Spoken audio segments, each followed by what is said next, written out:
51 minutes into a rain-swept evening in North London, the chant went up from the cluster of fans bathing in the warm fortune of this season's football. It was time for Manchester City folk to remind everyone they were, again, top of the league. It has taken a while properly to overtake the campaign pace-setters, Arsenal, and their advantage is, for now, slender. But such is the almost regal sense of certainty in City's play that they look as if they have absolutely no intention of relinquishing their position. They appear so much improved from the version that won the 2012 Premier League. Of the many refinements Manuel Pellegrini has added to this team, the level of composure that nearly topples off the scale is awesome to observe. The new regime has added a smoothness, a silkiness, an absolute sense of control. If they could bottle this purring confidence, this certainty in the way they do things, the spray of that elixir would do wonders for most of us on an anxious day. They could sell enough even to help out with the financial fair play obligations. The distaste for holding midfielders was a topic of conversation in the Tottenham camp before the game. Tim Sherwood and Lev Ferdinand had argued against the impact of such a strategic player. Sherwood's suggestion that a midfield shield is overrated and Ferdinand's opinion that Claude Michel began some kind of negative chain reaction in English football, clanged as City held Tottenham in a vice-like grip from the start. Cutting off the supply lines to the dynamic Sergio Aguero would have been a reasonable idea.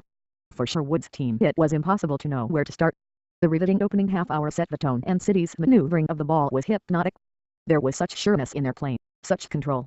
Everyone with the exception of the only truly defense-minded players in the side in Joe Hart, Vincent Kompany, who scored City's fifth goal in the 89th minute, and Martin Demichelis wanted the ball all the time. Manuel Pellegrini has instilled this sense that the gold standard is required for 90 minutes. Such are the lofty expectations they have of their game. When Dzeko lifted an effort over the bar having ruthlessly teased Al Walker, the Bosnian shook his head, admonishing himself for his imperfections. Only flawlessness is acceptable.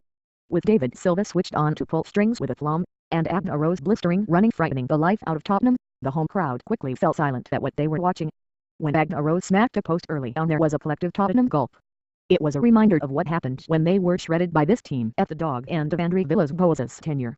Aguero's cameo was astounding, as he demolished Tottenham's defense before limping off clutching a hamstring before halftime. His goal epitomized how devastatingly precise City can be. Silva's threaded pass was measured to the millimeter.